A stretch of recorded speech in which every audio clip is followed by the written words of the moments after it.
আজ আমরা সমবেত হয়েছি নাটককে সঙ্গে নিয়ে।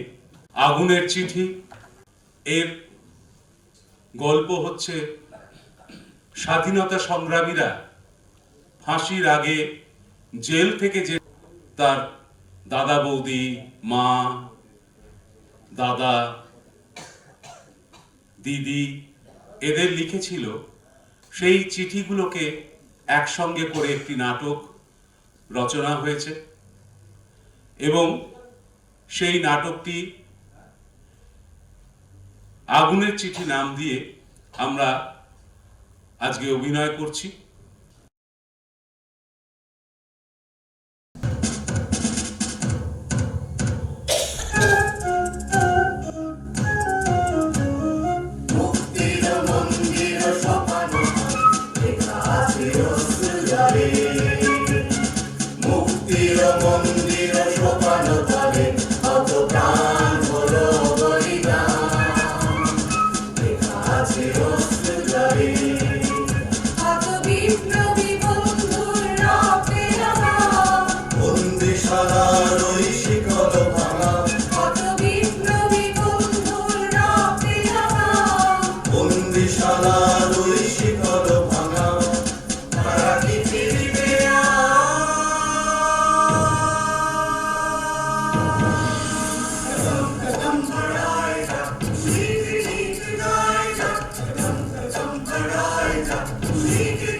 স্বাধীনতা তুমি, রবি ঠাকুরের অজহর কবিতা, অবিনাশী গান।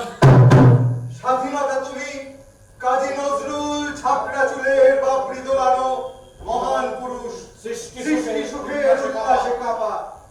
স্বাধীনতা তুমি, পতাকা শোভিত স্লোগান মুখর সাজালো মিছিল। স্বাধীনতা তুমি, ফসলের মাঠে কৃষকের হাসি। স্বাধীনতা তুমি, বটের ছায়ায় তরুণ মেধাবী শিক্ষার্থী, শানিত কথার ঝলসানি লাগা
শিক্ষার সমান অধিকার চাই। চাই চাই চাই চাই চাই চাই চাই চাই চাই চাই চাই চাই চলার জন্য খাদ্য চাই চাই চাই চাই চাই চাই চাই চাই চাই চাই চাই চাই মাথার বোঝা চাই চাই চাই চাই চাই চাই চাই চাই চাই চাই চাই চাই সবাই সুস্থভাবে বাঁচাও। অধিকার চাই চাই চাই চাই চাই তো ভালো কথা। স্বাধীনতার ৭৫ বছর উদযাপনে চাওয়াটাতে তো আমি কোনো অন্যায় দেখি না। হ্যাঁ অন্যায় তুমি দেখো না, কিন্তু দেখছে দেখছে ওরা ওরা ওরা ওই ঠান্ডা রক্তের স্রোত বইছে তোদের ধমনীতে। আগুন আছে আগুন, বিপ্লবের আগুন জ্বলছে বুকে।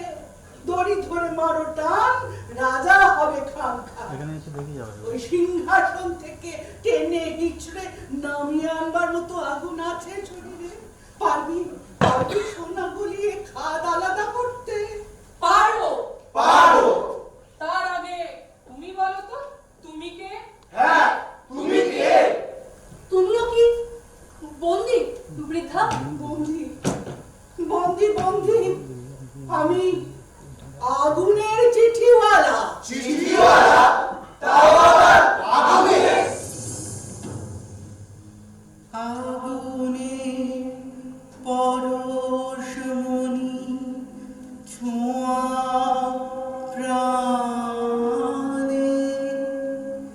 এ জীবন পূর্ণ করো, এ জীবন পূর্ণ করো, এ জীবন পূর্ণ করো,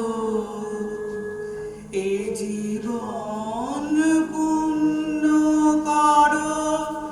দহন দানে আগুনে পরশমণি ছোঁয়া প্রাণে, আমারে দেহ খানি তুলে ধরো, তোমার ওই দেবালয়ে প্রদীপ করো। আলোক শিখা জলুগানে নিশিদিন আলোক শিখা জলুগানে আগুনের পরশমণি ছোঁয়াও প্রাণে এ জীবন আমারে গলায় আছে আগুনের ফুলকি। স্বাধীনতার ৭৫ বছর যে তোরা উদযাপন করছিস, কিভাবে এলো সেই স্বাধীনতা? ওরে যুগ যুগ ধরে দেশ দেশান্তরের পিঞ্জরকে চেনাটাই তো আসল কথা। পিঞ্জরকে শৃঙ্খল হিসেবে যে চেনে, সেই তো আকুল হয় শৃঙ্খল ভাঙার তাগিদে। নবজীবনের আকাঙ্ক্ষায় অন্তর থেকে শোনে ভাঙনের জয়গান। আমরাও গাই ভাঙনের জয়গান, আমরাও বলি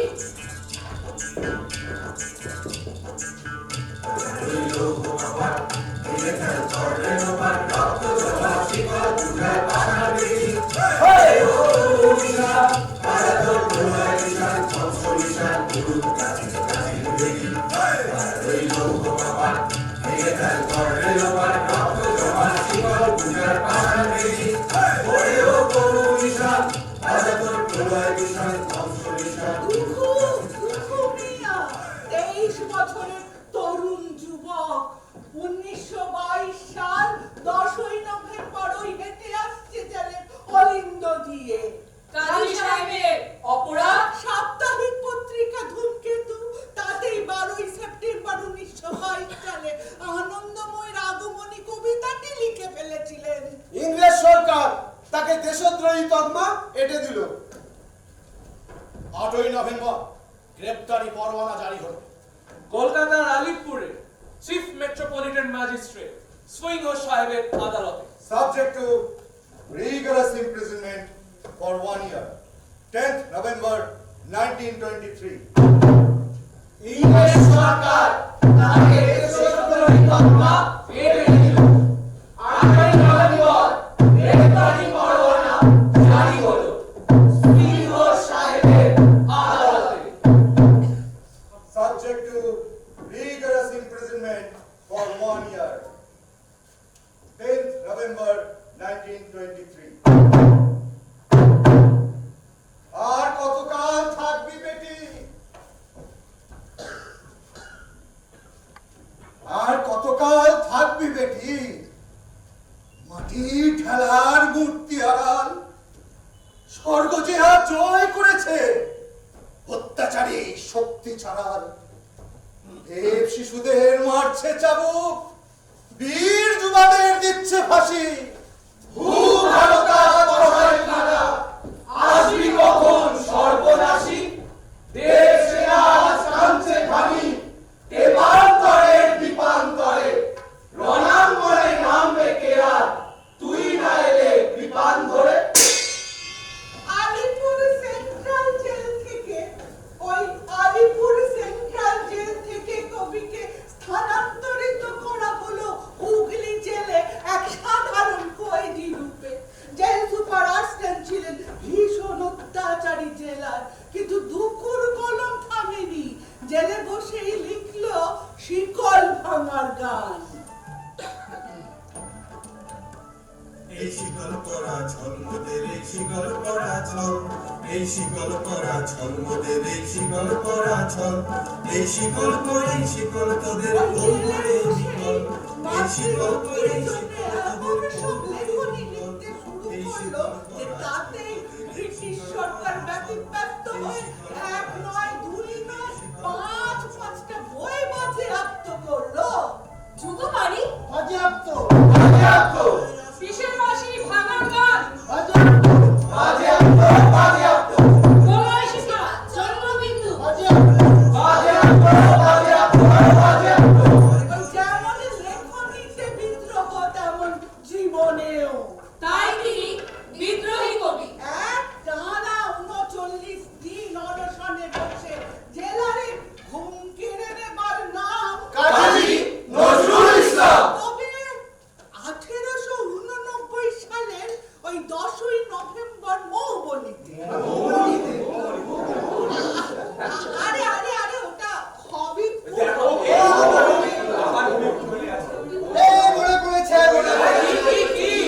আরে বাবা, এখন তো ওটা পশ্চিম মেদিনীপুর। ওই পশ্চিম মেদিনীপুরেই জন্ম নিয়েছিলেন ক্ষুদিরাম বসু।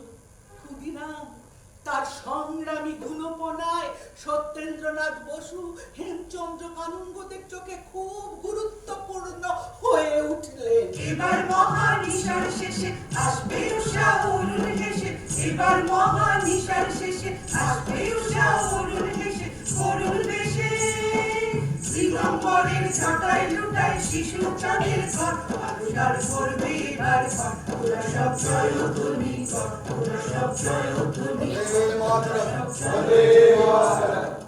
অত্যাচারী কিংসোরকে পাঠানো বইব, কিংসোর না খোলা তাকে হত্যার সব পরিকল্পনা ব্যর্থ হয়ে গেল। তবু হাল ছাড়লে চলবে না। প্রফুল্ল বলুন হ্যাঁ, এবার ডাইরেক্ট অ্যাকশন। সামনে থেকেই বোমা মারতে হবে। তবে তোমার সঙ্গে কানাইয়ের বদলে অন্য একজন থাকবে। বাড়িনের কাছ থেকে খবর পেলাম কানাইয়ের শরীর ভীষণ খারাপ। হ্যাঁ, খবরটা আমি দিয়েছি। হেমেন্দ্র, হ্যাঁ, সত্যেন আমাকে একটি ছেলের কথা বলেছে, নাম ক্ষুদিরাম। ছেলেটি খুব সাহসী, নির্ভীক এবং দৃঢ়। নিজের ইচ্ছায় বোমা তৈরি করতেও শিখেছে। বেশ, প্রফুল্ল বলুন হ্যাঁ, এবার তোমার নাম হবে দীনেশ চন্দ্র রায়, আর দুর্গাদাস সেন নাম নিয়ে ক্ষুদিরাম তোমার সঙ্গে যোগ দেবে। মুজাফফরপুরে তোমাদের দুজনের দেখা হবে। আর পূজার ফুল এগিয়ে পড়ো, ঠিক সময় পৌঁছে যাবে। বন্দে মাতরম, বন্দে মাতরম, বন্দে মাতরম।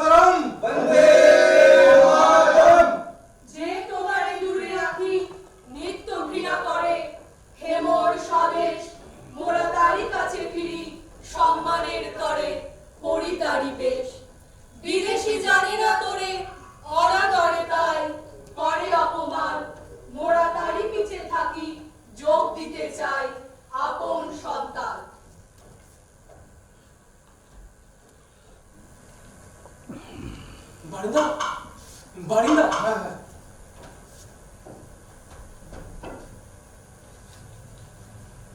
মুজাফফরপুর থেকে এই চিঠি। মুজাফফরপুর থেকে? দেখি। আচ্ছা বেশ, তুমি সাবধানে বাড়ি যাও। বন্দে মাতরম। বন্দে মাতরম।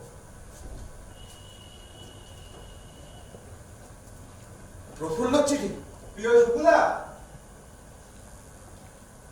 প্রিয় শুকুদা, বর দেখিনি, কিন্তু বরের বাড়ি দেখেছি। বাড়িটি দেখিতে খুবই সুন্দর, কিন্তু দুঃখের বিষয় এখানে ভালো রসগোল্লা পাঠাতে ভুলিবেন না। কি রে, হ্যাঁ, তোরা এই শব্দ চিঠির মানে বুঝলি কিছু? এই চিঠি আমার ছন্দ কোথায়? বিয়ে বাড়ি গেছে, বর দেখেনি, মনে হয় কন্যা পক্ষ। আরে না রে, না রে, না। ওই ব্রিটিশ চোরের হাত থেকে বাঁচবার জন্যে চিঠির প্রাপক আর প্রেরকের নাম গোপনে রেখে ছদ্মনাম ব্যবহার করা হতো। এমনকি চিঠির বিষয়বস্তু ছদ্ম বিষয় দিয়ে লেখা হতো।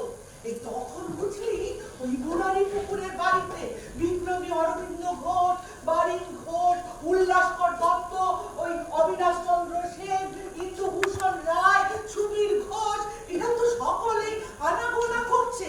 তাই চিঠি যদি ব্রিটিশ চরের হাতে পড়ে, তাহলে তো কিংসফোর্ডকে হত্যা করার পরিকল্পনাটাই ব্যর্থ হয়ে যেত। তাই শুকুদা হলেন বারিন ঘোষ, আদর হলেন কিংসফোর্ড, আর শুকুদা তোমার যা দৈন মাত তাই ঘুষাবো, কেন তাহা ভুলি? পরধনে ঠিক গর্ব করি করজোর, ঘড়ি ভিক্ষার চুলি, পূর্ণ হস্তে সাকর্ণ তুলে দাও পাতে, তাই যেন রুচে মোটা বস্ত্র বুনে দাও যদি নিজ হাতে, তাতে লজ্জা বুঝে। ক্ষুদিরাম আর প্রফুল্ল কিংসফোর্ডের গাড়ি লক্ষ্য করে বোমা ছুঁড়েছিল, কিন্তু আজ খবর এসেছে খবরটা ঠিক সুখের নয়। ওই কিংসফোর্ডের গাড়িতে ছিলেন মিসেস কেনেডি এবং তার মেয়ে। এখন ক্ষুদিরাম আর প্রফুল্ল পরিকল্পনা মতো ওরা বোমা ছোড়ার পরে পালায়, তাই সত্য ঘটনা এখনো তারা জানে না। তবে বিপ্লবের আগুন এখন জ্বলে উঠেছে। হ্যাঁ? হ্যাঁ, বিপ্লবের আগুন জ্বলে উঠেছে। স্বরাজ আমাদের চাই চাই। বন্দে মাতরম, বন্দে মাতরম, বন্দে মাতরম, বন্দে মাতরম, বন্দে মাতরম। বন্দে মাতরম। মোকামা রেল স্টেশনে, ওই মোকামা রেল স্টেশনে দারোগা নন্দলাল ব্যানার্জি প্রফুল্ল চাকিকে চিনতে পেরে যায়। প্রফুল্লকে গ্রেফতার করতে যাবে কি প্রফুল্ল নিজের কাছে থাকা রিভলভার দিয়ে নিজেকে গুলি করে আত্মাহুতি দেয় 2রা মে 1922। ওইদিকে ওয়াইনি স্টেশনের কাছে ক্লান্ত ক্ষুদিরাম একটা দোকানে বসে জল খাচ্ছিল। পুলিশের কেমন সন্দেহ হয়, ক্ষুদিরামকে জেরা শুরু করে। এক সময় বাধ্য হয়ে ক্ষুদির তার নিজের পকেট থেকে রিভলভারটি বার করে এবং গ্রেফতার হয়। মুজাফফরপুর জেলে যখন ক্ষুদিরামকে আনা হলো, তখন বাইরে কত লোকের সমাগম। সেই ভিড়ের মধ্যে দিয়ে ক্ষুদি হেঁটে চলেছে। ক্ষুদিরাম, বন্দে মাতরম, বন্দে মাতরম, বন্দে মাতরম, বন্দে মাতরম, বন্দে মাতরম, বন্দে মাতরম, বন্দে মাতরম। ক্ষুদিরাম বোস, 18 বছর 7 মাস। হ্যাঁ স্যার, 11 দিন। তোমার কাছে বন্দুক এবং কিংসফোর্ডকে হত্যা করার নকশা পাওয়া গিয়েছে। হ্যাঁ, আমার কাছেই তো ছিল। বন্দুক আমার, ম্যাপ তৈরি আমার। আমি তো স্বীকার করছি যে আমি মেরেছি, কিন্তু আফসোস আফসোস ওই অত্যাচারী কিংসফোর্ড বেঁচে গেল। মিসেস কেনেডি এবং তার কন্যাকে বোমা মেরে হত্যা করার অপরাধে এবং কিংসফোর্ডকে হত্যা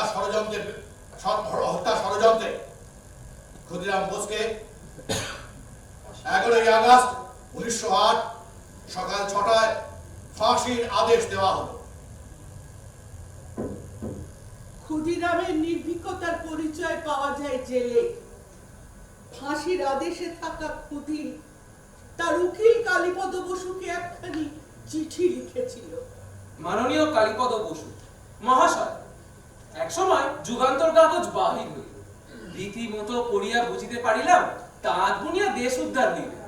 ইহাতে একটি প্রবন্ধ মনে বড়ই লাগিয়াছিল, সেটি এইরূপ: স্বদেশ পরের হাতে দেয়া স্বদেশী চাও কোন আশায়, ঘরের ভেতর চোর ঢুকিয়ে পাহারা দাও চৌমাথায়। ইহার পর হইতে আমার তাঁতের উপর আর ততটা মন লাগিল না। কেবল মনে কি করিব ভাবিতেছি, কিছু একটা করিবার জন্য যেন আমার মনটা অশান্ত হইয়া উঠিল।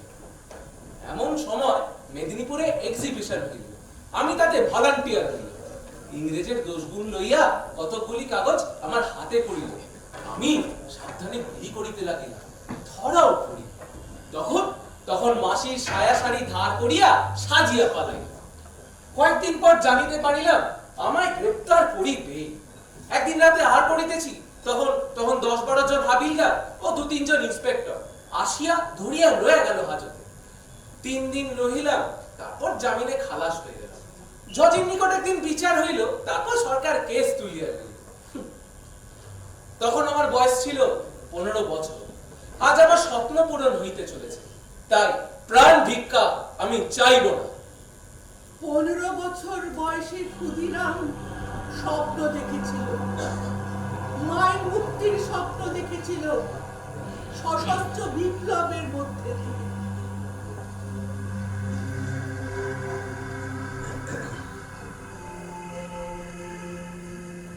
আচ্ছা, তোমরা এই ফাঁসির দড়িতে মন লাগাও কেন?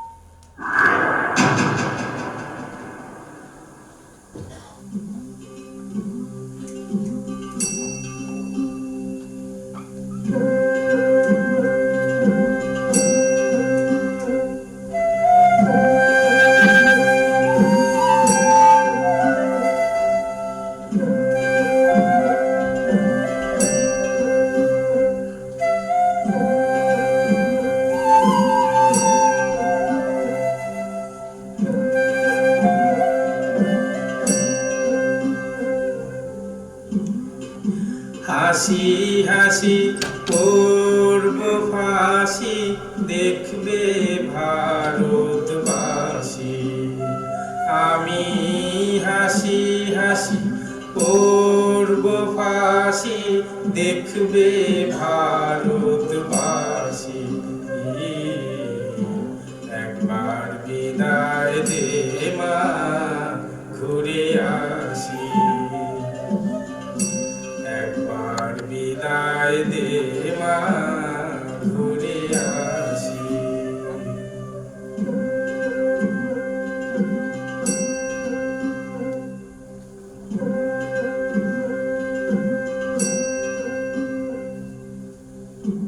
কলের বোমা তৈরি করে দাঁড়িয়েছিলাম রাস্তার ধারে মা গো।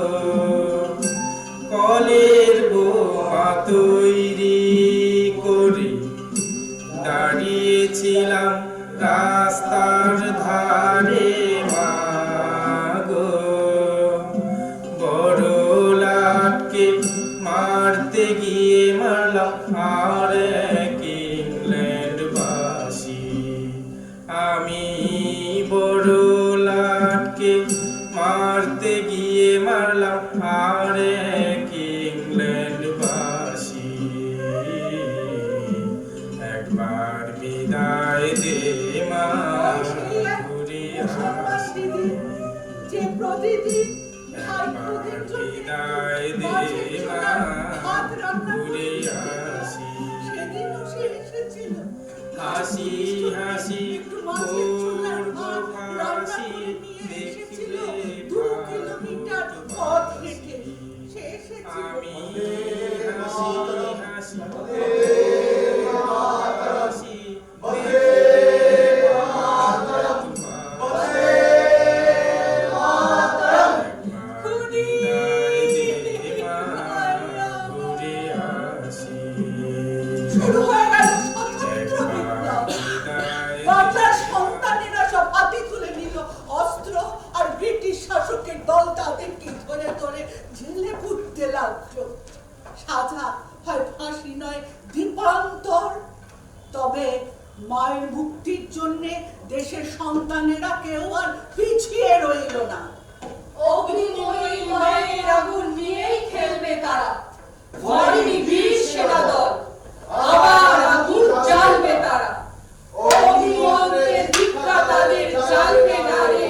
টাইফয়েড হয়েছিল, তাই তাই আমার পরিবর্তে ক্ষুদিরাম গিয়েছিল।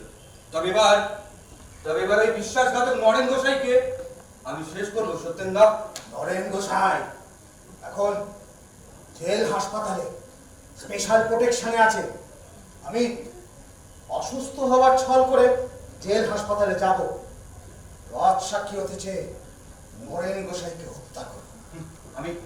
আমি সঠিক সময় পৌঁছে যাব। বেশ বেশ, তোমার হাতে ঠিক সময় ওই জেল হাসপাতালে মতিলাল রায় আর শ্রীশচন্দ্র ঘোষ ঠিক সময় রিভলভার পৌঁছে দেবে।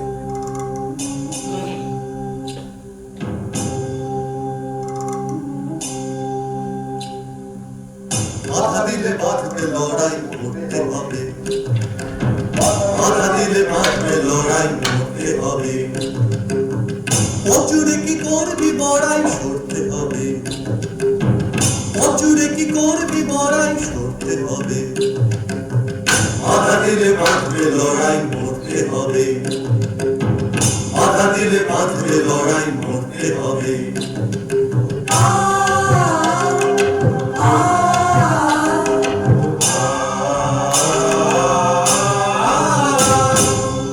দুর্গরাধন করে জড়ো কে হতে চাস সবার বড়, দুর্গরাধন করে জড়ো কে হতে চাস সবার বড়। এক নিমেষে পথের ধুলায় পড়তে হবে, নাড়া দিতে গিয়ে তোমায় নড়তে হবে, নাড়া দিতে গিয়ে তোমায় নড়তে হবে। বাধা দিলে বাঁধবে লড়াই করতে হবে, বাধা দিলে বাঁধবে লড়াই করতে হবে।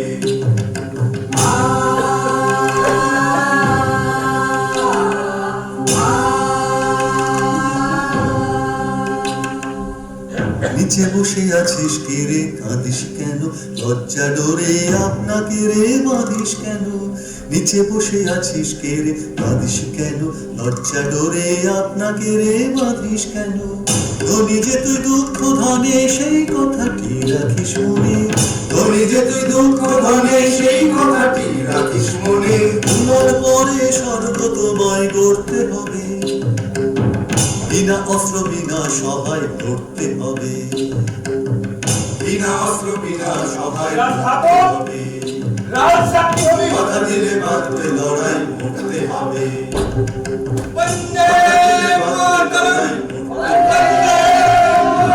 বাধা দিলে বাঁধবে লড়াই করতে হবে।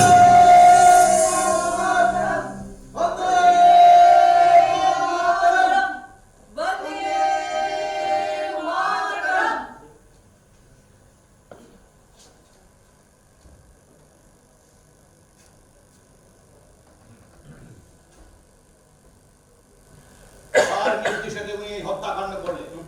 আমার বিবেকের নির্দেশে। কে তোমাকে রিভলভার সাপ্লাই করেছিল? ক্ষুদিরামের প্রেতাত্মা। 10ই নভেম্বর 1908 ফাঁসি হয়ে গেল কানাই। কানাইয়ের বীর গাথা তখন সকলের মুখে মুখে। কানাইয়ের সব দেহ নিয়ে যে শবযাত্রা বের হয় তাই দেখে তো ব্রিটিশ সরকার ভয় পেয়ে গেল।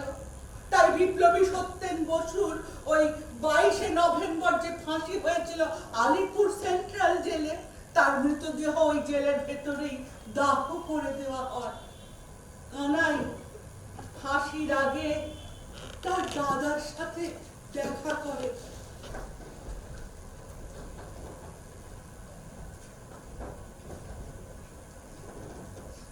দাদা,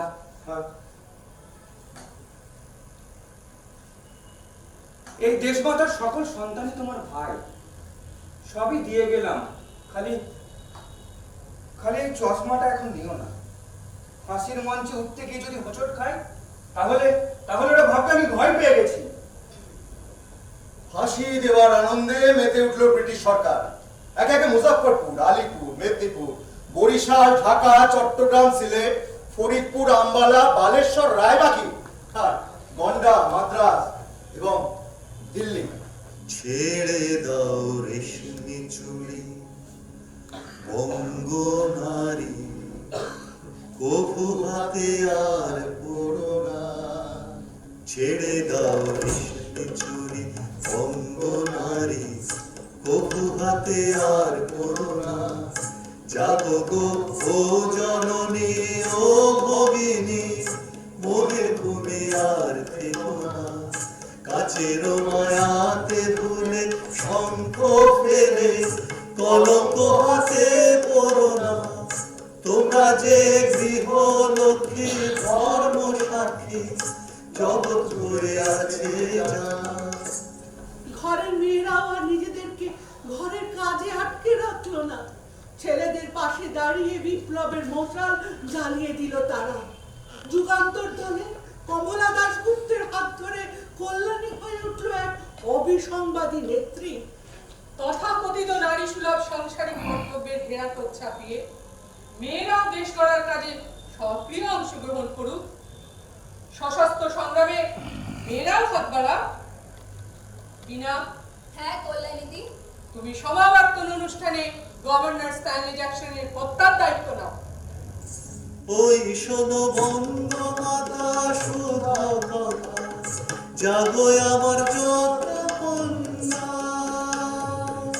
তোরা সব করিলে বন মায়ের ধন, বিদেশে উড়ে যাবে না। আমি যে অভাগিনী কাঙালিনী, দুবেলা অন্ন জোটে না। বিনা, আমি তোমাকে খুব ভালোবাসি, তুমি কিভাবে এমনটা করতে পারলে? সমাবর্তনে গভর্নর স্ট্যানলি জ্যাকসনের হাত থেকে তুমি ডিগ্রি পেতে, আর তুমি তাকে বন্দুক দিয়ে হত্যার চেষ্টা করলে। সিস্টার ডরথি,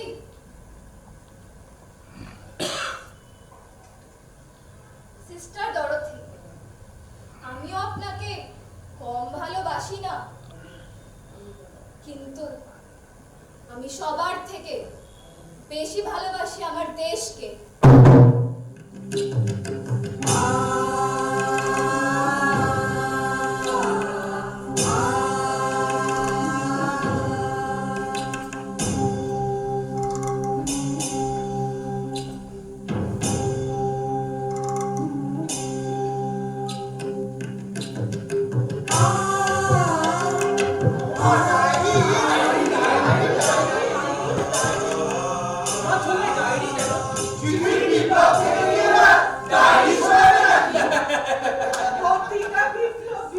প্রতিটা বিপ্লবী তাদের নিজেদের হৃদয়ের আগুনকে লিখে রেখে গেছে নিজেদের আত্মবলিদানের কথা।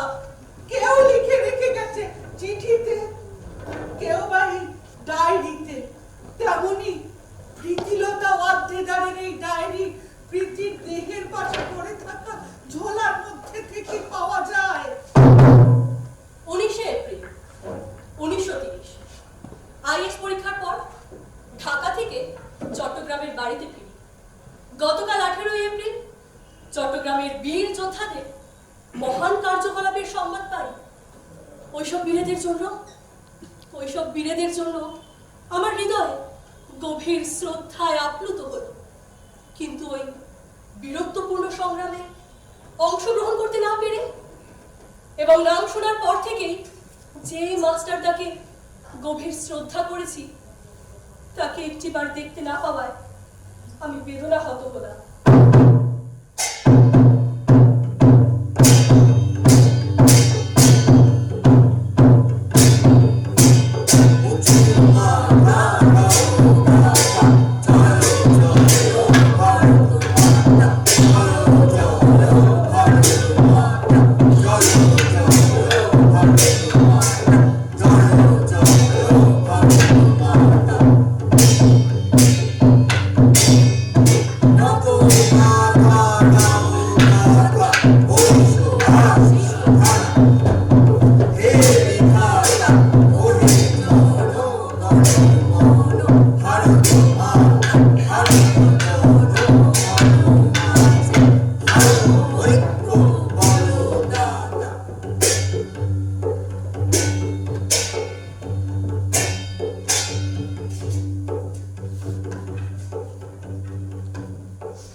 ক্লাব।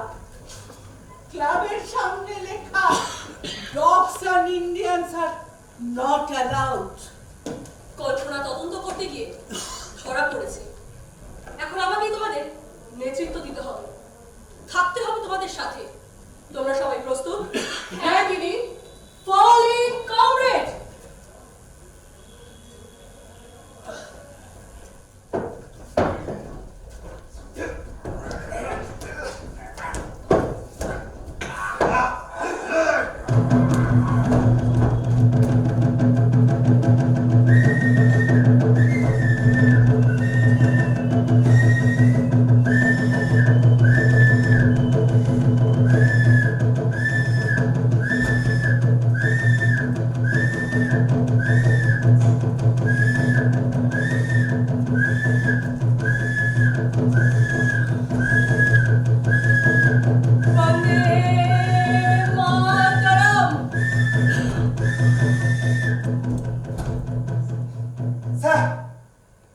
সাইনাইড খারাপ ফেলাইছে।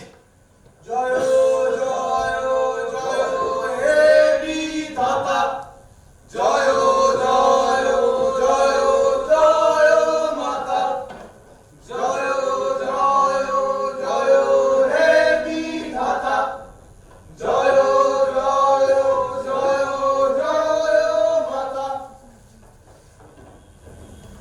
পোস্টমর্টেমের সময় প্রীতির পকেট থেকে পাওয়া গেল একখানি চিঠি। আমি মনে করি যে আমি দেশবাসীর নিকট আমার কাজের কৈফিয়ত দিতে আমি বাধ্য। তথাকথিত বিপ্লবে যারা, তাদেরকে আমি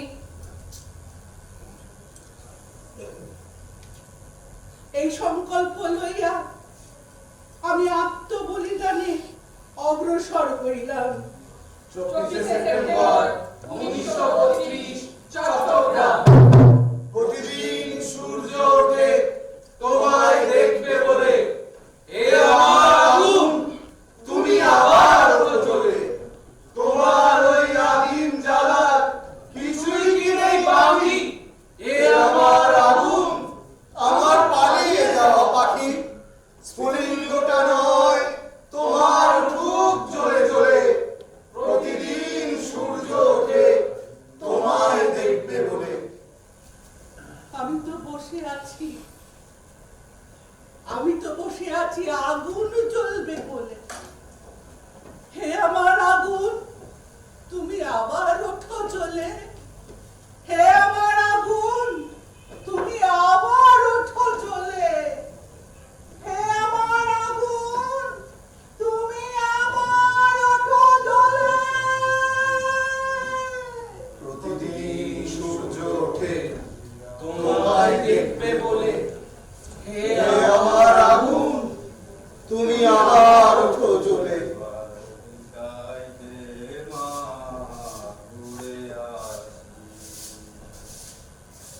একবার বিদায় দে মা, ঘুরে আসি। কি হইল? চট্টগ্রাম অস্তাকা লুট কইরা, হ্যাঁ এই তো ধরা পড়তেই হইল। হাসি হাসি বাপ মায়ের কান্দায় কি লাভ কে জানে। কি বলছো ভাই? মানে মানে মাস্টারদা? হয় কল্পনা দত্ত, শান্তি চক্রবর্তী, সুশীল দাশগুপ্ত, মতিলাল দত্ত আর ওই মাস্টারদার লগে তারকেশ্বর দস্তিদার ব্যাপার ধরা পড়ছে। মাস্টারদার তারকেশ্বর দস্তিদার তো ফাঁসির হুকুম হয়েছে, আর আর কল্পনা দত্তের যাবজ্জীবন। হাসি হাসি পড়ব ফাঁসি দেখে। কল্পনা দিদি বলছি, আপনারা নাকি ভারতের পতাকা উত্তোলন করছিলেন? হ্যাঁ, মাস্টারদার স্বপ্ন সফল করতে পেরেছি। একদিন হলো আমরা একসাথে 6টা জায়গায় অনন্ত সিং আর গণেশ ঘোষের নেতৃত্বে পুলিশ অস্ত্রাগার লুট করা হয়। অক্সিলারি ফোর্সের অস্ত্রাগার দখল নেওয়া হয়। নেতৃত্ব দিয়েছিলেন নির্মল ঘোষ ও লোকনাথ বর। আর টেলিফোন ও টেলিগ্রাফ ভবন দখলের দায়িত্বে ছিলেন অম্বিকা চক্রবর্তী। আর অপরদিকে ইউরোপীয় ক্লাব আক্রমণের দায়িত্ব নেয় নরেশ রায়। আর চট্টগ্রাম? হ্যাঁ হ্যাঁ, চট্টগ্রাম। চট্টগ্রামের সাথে অন্য শহরের রেল যোগাযোগ বিচ্ছিন্ন করার দায়িত্ব নেয় উপেন্দ্র কুমার ভট্টাচার্য ও লালমোহন সেন। বিদ্রোহের খবর চট্টগ্রাম শহরে পরিচালনার দায়িত্বে ছিলেন সুখেন্দু দস্তিদার, অর্ধেন্দু গুহ, দীনেশ চক্রবর্তী ও হরলাল চৌধুরী। লোকনাথ বলকে আমি প্রজাতন্ত্রী বাহিনী ও বিপ্লব পরিচালনার দায়িত্ব দিয়েছিলাম ইন্ডিয়ান রিপাবলিকান চট্টগ্রাম শাখা। প্রায় 65 জন বিপ্লবী। সব শেষে আমরা পুলিশ হস্তাগারে সমবেত হই। সেখানেই আমরা মাস্টারদাকে স্যালুট জানাই। মাস্টারদা সেখানে ভারতের জাতীয় পতাকা উত্তোলন করেন।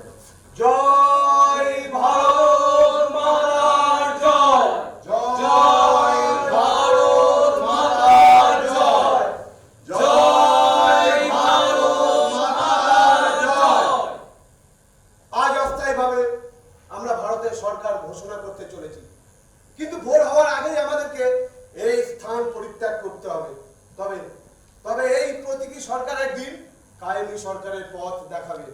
বন্দে মাতরম, বন্দে মাতরম, জয় ভারত মাতার জয়, জয় স্বাধীন ভারতের জয়, জয় চট্টগ্রামের জয়, বন্দে মাতরম।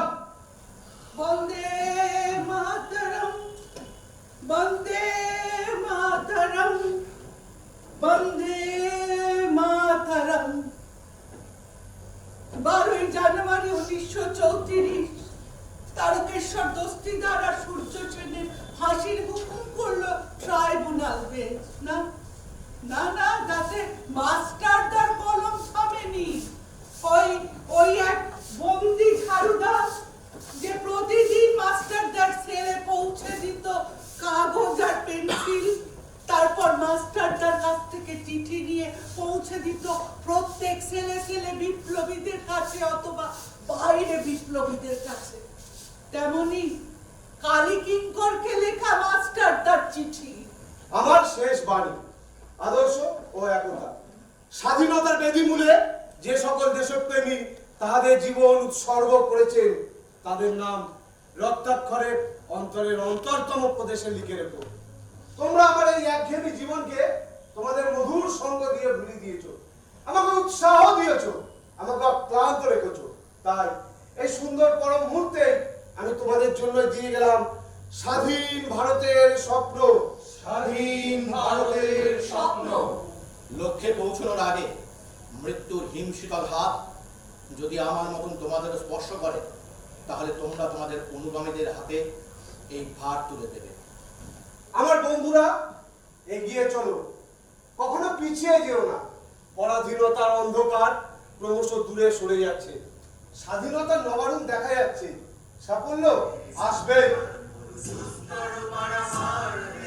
সঙ্গীতে হবে রাত্রি নিশীতে যাত্রীরা হুঁশিয়ার, দুর্গমগিরি ঝঙ্কার মরু সুস্তর পারাবার রে।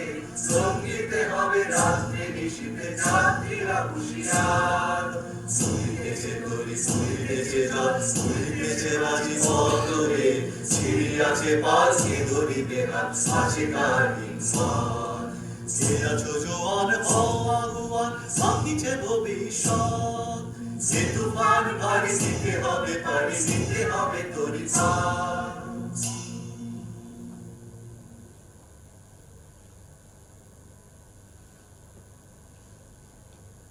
এটা কল্পনাকে দিও, কাল থেকে আপনারে আর দেখতে পাবো না।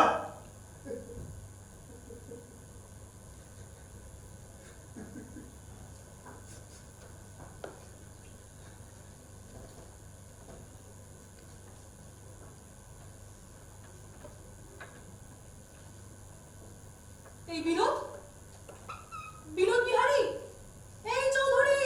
হ্যাঁ কল্পনা, কি হলো? মাস্টারদা গান শুনতে চেয়েছেন। গান? গান তো আমি জানি না কল্পনা। অর্ধপটে কয়েকটা ঘন্টা, তারপর মাস্টারদা, তারকেশ্বরদা, একটা গান কি গাওয়া যায় না? মাস্টারদা শেষ ইচ্ছে। শুনে কেউ না আসে তবে একলা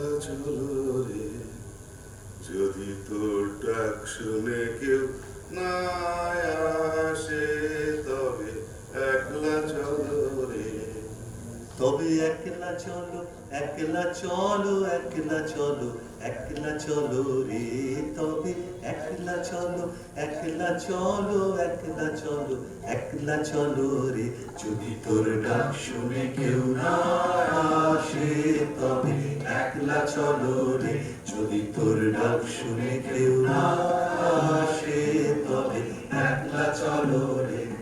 যদি কেউ কথা না কয় ওরে ওরে ও অভাগা, কেউ কথা না কয়, যদি সবাই থাকে মুখ ফিরায় সবাই করে ভয়, যদি সবাই থাকে মুখ ফিরায় সবাই করে ভয়, তবে পরাণ খুলে ও তুই মুখ ফুটে তোর মনের কথা একলা বলো রে, ও তুই মুখ ফুটে তোর তারপরে শোনো, আজই রাতেই আরে কল্পনা, অতি রাত তো আর সইছে না, চললাম।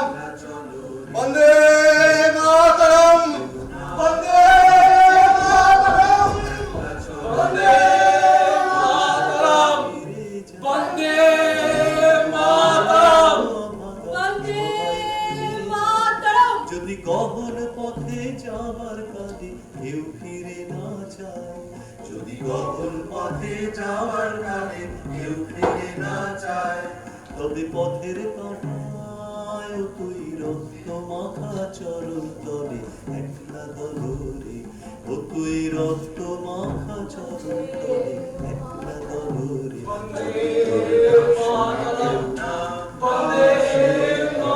একলা চলো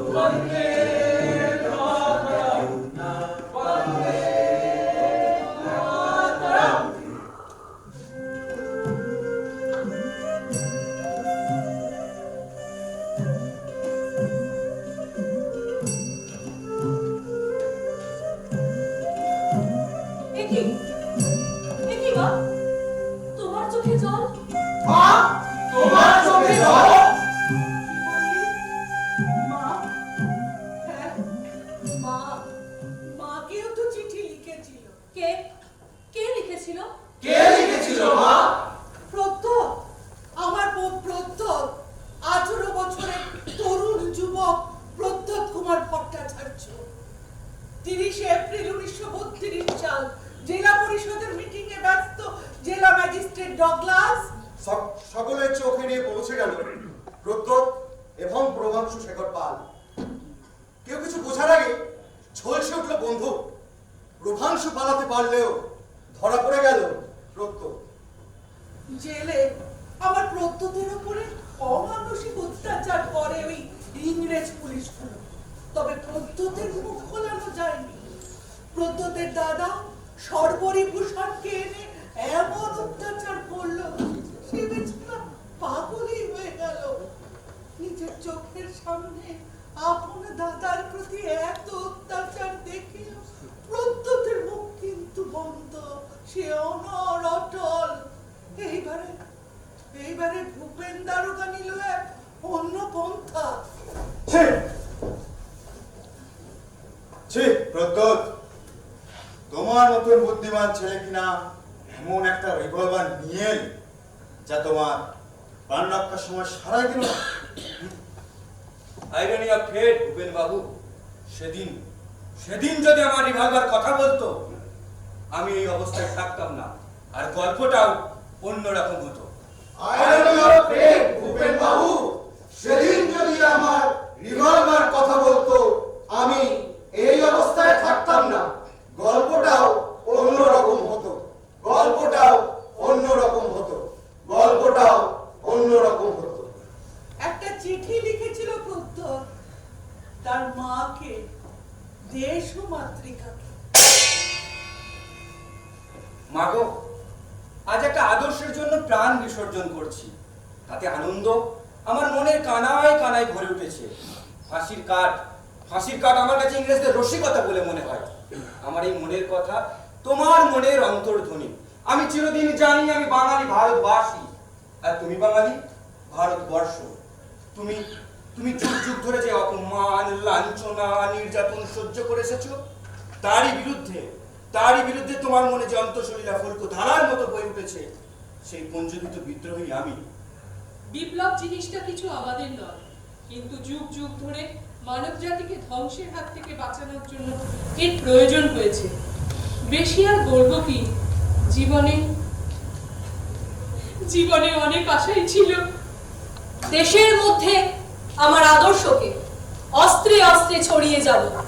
নবযুগের কুসংস্কার মুক্ত ভাব নিয়ে সমস্ত জাতি ও সমাজকে নবরূপ দেব।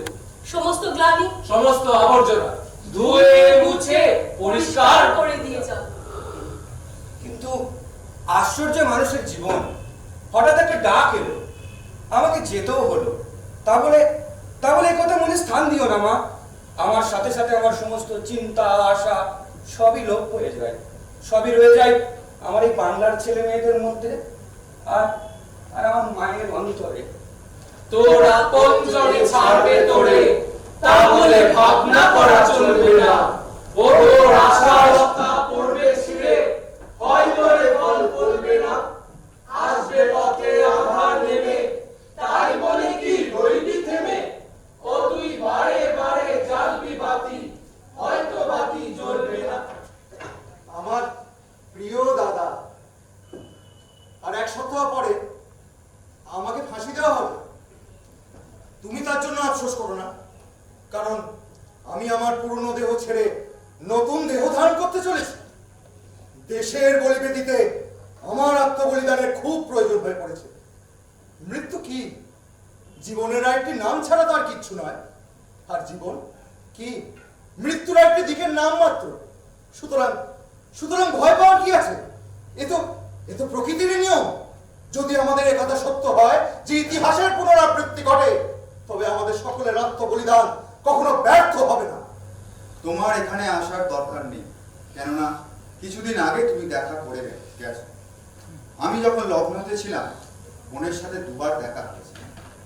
আমার প্রণাম, ছেলেদেরকে আমার ভালোবাসা জানাই, আমার নমস্কার। সকলকে আমার শেষ নমস্কার। ইতি তোমার প্রিয় রাজেন্দ্রনাথ লাহিড়ী।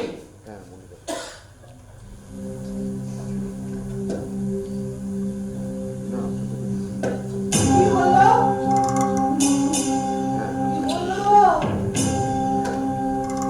এখন যে দেখছি সবার চোখেই জল।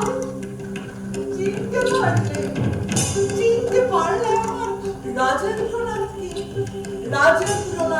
লাহিড়ী।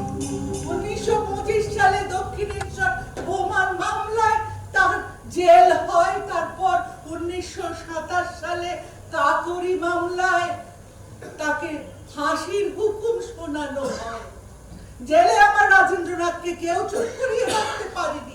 জেলে বসে আগুনের চিঠি লিখে লিখে বিপ্লবের আগুনকে সে জ্বালিয়ে রেখেছিল।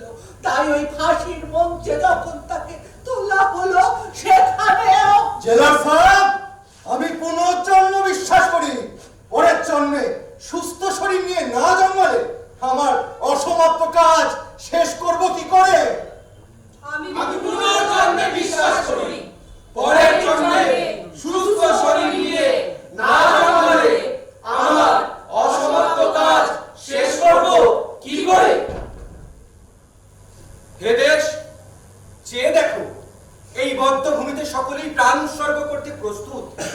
দেশের জন্য আত্মত্যাগ করবার বাসনা প্রত্যেকের মনে। নির্দয় তোমার বন্ধুরা, নির্যাতিত তুমি। প্রলয় শিখায় মৃত্যুর তাণ্ডব বয়ে চলেছে। শহীদ হয়ে যাওয়ার সুতীব্র ইচ্ছা বিসমিলের প্রতিটি শিরায় শিরায়। আমি রামপ্রসাদ বিসমিল লিখলাম আজ 16 ডিসেম্বর 1927। 19 ডিসেম্বর 1927 সোমবার সকাল 6 ঘটিকায় আমার এই দেহটিকে ফাঁসিতে ঝুলানোর সময় ও দিন নির্ধারণ হয়ে গেছে। তাই আমার অন্তিম অনুরোধ, সকলে মিলিত হয়ে দেশের মঙ্গলের জন্য লড়াই করো। सरफरोशी की तमन्ना अब हमारे दिल में है। देखना है जोर कितना बाजुए कातिल में है।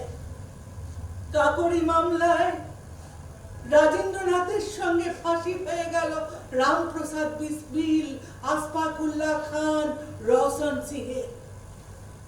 স্বপ্ন গানে আসুক জীবনের বন্যার উত্তম মৌতুক স্বপ্ন গানে আসুক আগুনের জয়গান গাও আগুনের জয়গান গাও আগুনের জয়গান গাও ভিন্ন পুরাতন ডাক এসে ডাক ডাক এসে ডাক ডাক এসে ডাক আমরা শুনেছি ওই অভয় অভয় অভয় আমরা শুনেছি ওই অভয় অভয় অভয় বন্ধু তোদের গান ভয় করি না অজানারে লুপ্ত তাহারি তারে দুর্গার বেগে ধাও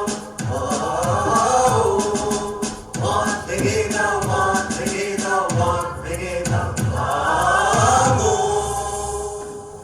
জীবনের উদ্যমতায় শুরু হয়ে গেল রাইটার্স বিল্ডিং অভিযান।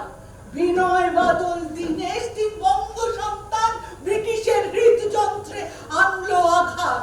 8ই ডিসেম্বর 1930 শুরু হলো অলিন্দ যুদ্ধ।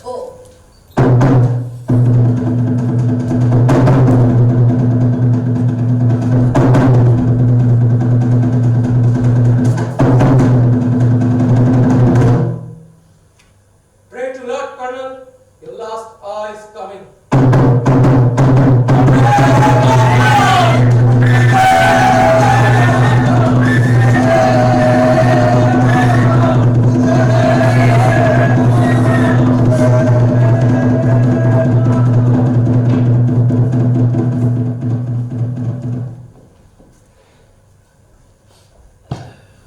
বিনয় বিনয় রাইটার্স বিল্ডিং এর ভেতরেই পটাশিয়াম সায়ানাইড খায়। ওইদিকে দীনেশ জেল হাসপাতালে একটু সুস্থ হতেই তাকে জেলে নিয়ে যাওয়া হলো। আর বাদল বাদল একটু সুস্থ হতেই ওই জেল হাসপাতালে নিজের মাথার ব্যান্ডেজ খুলে সেই ক্ষতর মধ্যে আঙুল ঢুকিয়ে দিয়ে মৃত্যুর কোলে ঢলে পড়ে। 7ই জুলাই 1931 দীনেশের ফাঁসির হুকুম ঘোষণা করলো ব্রিটিশ সরকার। আলিপুর সেন্ট্রাল জেল তখন মাতৃমুক্তির মন্দির, আর সেই মাতৃমুক্তির সেই ছেলেদেরকেই ব্রিটিশ সরকার ধরে ধরে ফাঁসি দিচ্ছে। দীনেশ এক আগুনের চিঠিওয়ালা, সেও লিখেছিল একখানা চিঠি তার মাকে ফাঁসির মঞ্চে ওঠার আগে। মাগো, যদিও ভাবিতেছি কাল ভোরে তুমি আসিবে, তবুও না দেখিয়া পারিলাম না। ওমা, তুমি ভাবিতেছ ভগবানের কাছে এত প্রার্থনা করলাম, তবুও তিনি শুনলেন না। ভগবান কি তাহা আমি জানি না, তাহার স্বরূপ কল্পনা করার মতো সাধ্য আমার নেই। তবুও এইটুকু বুঝি তাহার বিচার চলিতেছে। তাহার বিচারকে অবিশ্বাস করিও না মা, সন্তুষ্ট চিত্তে তাহার বিচারকে মাথা পাতিয়া নিতে চেষ্টা করি। মৃত্যুকে আমরা বড় করিয়া দেখি বলিয়া সে আমাদিগকে ভয় দেখায়। এ যেন বাচ্চা ছেলের মিথ্যা জুজুপুরি ভয়। সকলকে আমার ভালোবাসা ও নমস্কার জানাই। ইতি তোমার নসু, আলিপুর সেন্ট্রাল জেল, 30শে জুন, কলিকাতা। ফাঁসির মঞ্চে দিয়ে গেল যারা জীবনের বলিদান, আসিয়া লোকের আয় আছে তারা দেবে কোন বলিদান। আজি পরীক্ষা জাতি অথবা জাতির করিবে ত্রাণ, দুলিতেছে তরি ফুলিতেছে জল, কান্ডারি হুঁশিয়ার কান্ডারি হুঁশিয়ার কান্ডারি হুঁশিয়ার। ভারতবর্ষে স্বাধীনতা আন্দোলনের ইতিহাসের পথ ছিল এতটাই কঠিন। জেলে বসে বসে যারা আগুনের চিঠি লিখেছিল, হাসতে হাসতে যারা ফাঁসির মঞ্চে উঠে গিয়েছিল, তাদের অদম্য জেদ আর উদ্দীপনাই আজ যা আমাদের আকাশে জাতীয় পতাকা উত্তোলিত করতে পেরেছে। জেলে বসে বসে আগুনের চিঠি লিখে লিখে বিপ্লবের আগুনকে জ্বালিয়েছিল তারা। হ্যাঁ, আগুনের চিঠি। আরো এক আগুনের চিঠিওয়ালা দীনেশ চন্দ্র মজুমদার ওই ডালহৌসি স্কোয়ারে চার্লস টিকার্ডকে হত্যা করতে গিয়ে সে ধরা পড়ে। তারপর তার ফাঁসির হুকুম হয়। ফাঁসির মঞ্চে ওঠার আগে সেও লিখেছিল একখানি চিঠি তার দাদা বৌদিকে। শ্রী চরণসু বৌদি, অনেকদিন পর ইচ্ছে হলো তোমাদেরকে চিঠি লিখি। দোষ হবে ভেবে লিখিনি এতদিন, তবে আজ মনে হচ্ছে একদিক দিয়েও দোষ হলেও কিছু লেখা আমার উচিত। তোমাদের ছেলে মেয়েদের উদ্দেশ্যে বলি, তাদেরকে আমার আন্তরিক স্নেহাশিস জানিয়ে তারা যেন নিজেদের স্বার্থ ছাড়িয়ে উঠতে পারে। অত্যাচারিত নিপীড়িত মানব সমাজের ব্যথা তারা যেন মনে প্রাণে অনুভব করতে পারে। সেই ব্যথা বুঝতে পেরে তারা তা দূর করার জন্য যথাসাধ্য চেষ্টা করে, নিজেদেরকে যেন ফাঁকি না দেয়। এমনই মন, এমনই হৃদয় যেন তাদের হয়। বড়দের আমার প্রণাম জানাবে, ছোটদের আমার ভালোবাসা দিও। ইতি তোমার প্রিয় দীনেশ চন্দ্র মজুমদার। 9 জুন 1934। বীর দীনেশ হাসতে হাসতে ফাঁসির দড়ি গলায়। ভগবান তুমি যুগে যুগে দূত পাঠাইছো বারে বারে দয়াহীন সংসারে। তারা ভুলে গেল ক্ষমা করো সবে, বলে গেল ভালোবাসো অন্ধ রোগের বিদ্বেষ বিষ নাশক। করণীয় তারা স্মরণীয় তারা তবুও বাহির দ্বারে আজি দুর্দিনে ফিরাল তাদের ব্যর্থ নমস্কারে। দূত দূত মসিহা, বারে বারে এক এক মসিহার জন্ম হয়েছে, আর তাকেই এই ব্রিটিশ শাসকের দল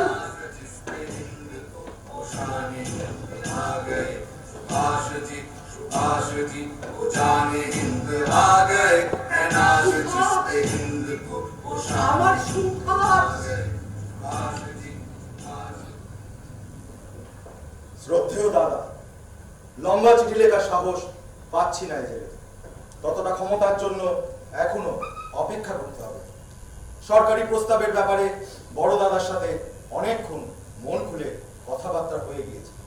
জেলে যত বেশি দিন রয়েছি ততই আমার মনের মধ্যে এই ধারণা গভীর হচ্ছে যে এই সংসারে যত বিবাদ ঘটছে তার অন্তরে শুধুমাত্র আদর্শের সংখ্যা, সত্য আদর্শের সাথে মিথ্যা আদর্শের।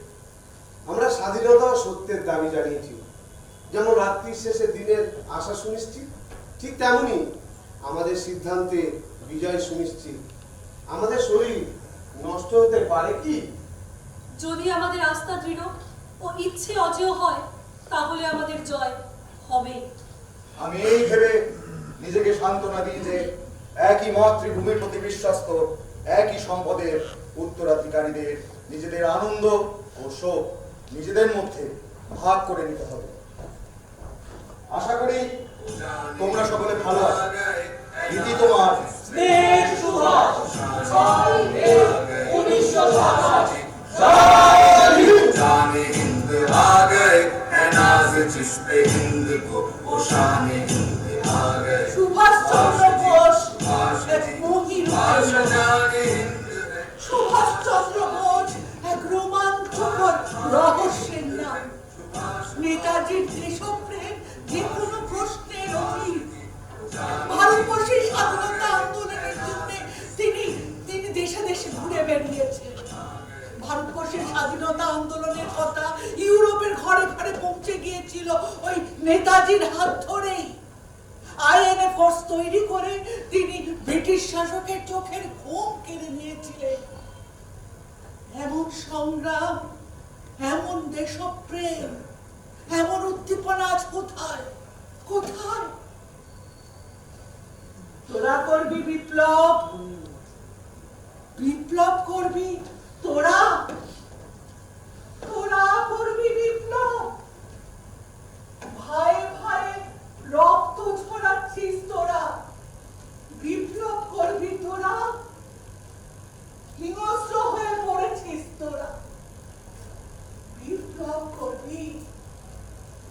নিজেদের মধ্যে হানাহানি করছিস, তোরা করবি বিপ্লব। আমি তো খুঁজে যাব, আমি তো খুঁজে যাবই একটা সুভাষকে, একটা সূর্য সেনকে, একটা প্রীতিলতাকে, একটা তারকেশ্বরকে, ক্ষুদিরামকে খুঁজে যাবই। কার হাতে দিয়ে যাব এই উষ্ণতা, কার হাতে দিয়ে যাব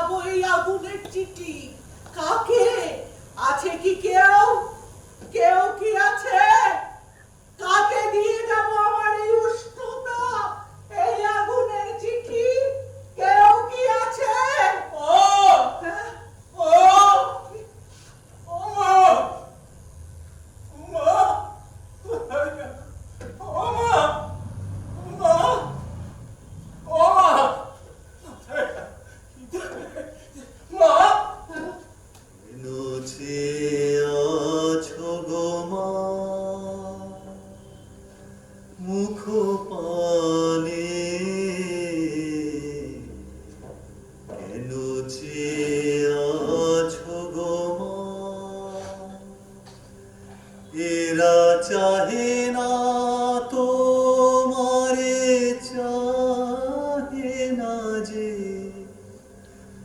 আপন মায়েরে নাহি জানে কেন চেয়ে আছো গো মা সর্বরি ভূষণ হায় বাবা চল এখানে উষ্ণতা নেবার কেউ নেই বাবা আমি বললাম ওদের কত করে বললাম করিনি আমি বিপ্লব করিনি তবু আমার কথা তো শুনলাম না। আমাকে মেরে মেরে আমি বকে দেবো বাবা ওদের বকে দেবো চল বাবা এখানে উষ্ণতা নেবার কেউ